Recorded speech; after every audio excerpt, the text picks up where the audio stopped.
Walk స్వాతంత్రం అనేది అపరిమితమైన హక్కు కాదని దానికి కొన్ని పరిమితులు ఉన్నాయని AP deputy CM Pavan Kalyan అన్నారు.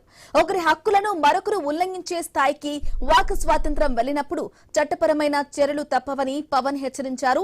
సోషల్ మీడియా దుర్వినియోగానికి సంబంధించిన ఫిర్యాదులను స్వీకరించేలా తన ఆఫీసులో ఏర్పాట్లు చేయబోతున్నామని స్పష్టం చేశారు. ప్రజాస్వామ్యాన్ని ప్రశ్నిస్తే హక్కులను స్వాగతిస్తామన్న పవన్ ఆధారాలు లేకుండా ఆరోపిస్తే సహించమని హెచ్చరించారు.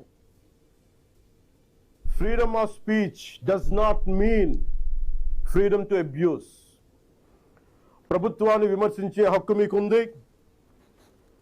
మమ్మల్ని ప్రశ్నించే హక్కు మీకుంది, మా నిర్ణయాలతో విభేదించే హక్కు మీకుంది. అదే ప్రజాస్వామ్యం, దాన్ని మేము స్వాగతిస్తాం.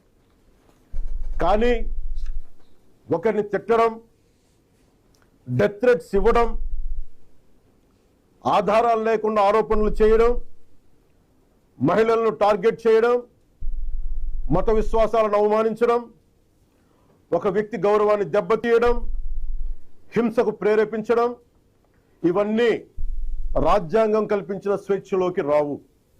ఇవి చట్టపరంగా